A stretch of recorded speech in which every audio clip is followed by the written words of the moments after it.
எப்படி இருக்கு ப்ரோ? படம் சூப்பரா இருந்தது. சியான் நிக்கிற மாதிரி யாராலும் நடிக்க முடியாது. சியான் நிக்கிற மாதிரி நடிப்பு ஒரே ஆள். சியான் சியான் சியான்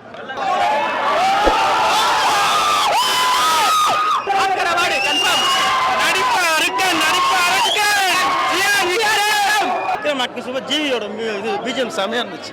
ரொம்ப எப்போ கஷ்டப்படுற படத்துல ரொம்ப கஷ்டப்பட்டிருக்காங்க.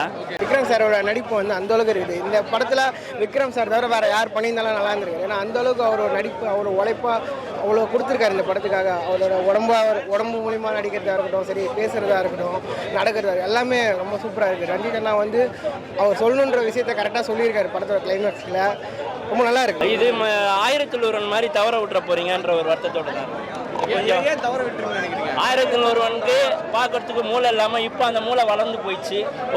இப்போ அது ஃபாரின் படமா இருக்கே அப்படின்ற மாதிரி, மறுபடியும் அது வந்தால் ஓடுமோ அப்படின்ற மாதிரி, அந்த மாதிரி எதனா ஒன்று ரிவ்யூ பண்ணிட்டு போயிட்டு திருப்பினே 10 வருஷம் கழிச்சு தங்களான கொண்டாடிக்கலாமோ யோசிக்கக்கூடாதுல்ல. அதனால படத்தை பாருங்க, நல்ல எக்ஸ்பீரியன்ஸாக இருக்கும். ஜிவி தான் படத்தில் பேர் ரஞ்சித்தோட ஒரு படம் மேலே போய் நிற்கிறாரு. அவ்வளோ அருமையாக இருக்குது. உண்மையாலுமே 1001 நிகராக பண்ணியிருக்காரு. மியூசிக்கு ரொம்ப அழகாக இருக்குது. விக்ரம தவிர மற்ற எந்த நடிகர்கள் நல்லா நடிச்சிருக்காரு நினைக்கிறீங்க? விக்ரம் நல்லா பண்ணிடுவாரு. விக்ரம், ரஞ்சித், அந்த இவங்கெல்லாம் விட்டுட்டு இந்த கேமராமேன் ரொம்ப அருமையாக பண்ணியிருக்காரு. ரொம்ப அவங்க தான் வந்து நிற்கிறா போல அந்த கேமராமேனு. அதுக்கப்புறம் பார்த்தீங்கன்னா இந்த காஸ்டியூம் டிசைனர்ஸ்லாம் ரொம்ப கஷ்டப்பட்டுருக்காங்க. விக்ரம் ஒரு நடிகராக இல்லாமல் ஒரு மனுஷனாகவே அந்த இடத்துல போய் நடித்து அந்த மாதிரிலாம் வந்து பண்ணுறதுனா இப்போ இளம் நடிகர்லாம் கற்றுக்கணும். இவ்வளோ உழைப்பு.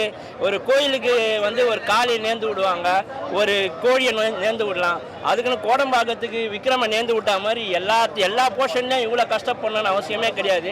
அந்த உழைப்புக்கு கண்டான ஊதியம் கிடைக்கலையா, அதுக்கு அவுட்புட் வருதா வரலான்ற ரெண்டாவது விஷயம். எனக்கு கொடுத்த வேலையை நான் ஒழுங்காக செய்வேன், அடுத்த வேலைக்கு நான் போவேன்றதுக்கு விக்ரம் சாருக்கு வாழ்த்துக்கள் தெரிவிச்சுக்கிறேன். எல்லாரும் ஃபேமிலியோடு பார்க்க வேண்டிய ஒரு நல்ல படம். கண்டிப்பாக வந்து எக்ஸ்பீரியன்ஸ் பண்ணுவோம். விக்ரம் ஆக்டிங் தான் படமே.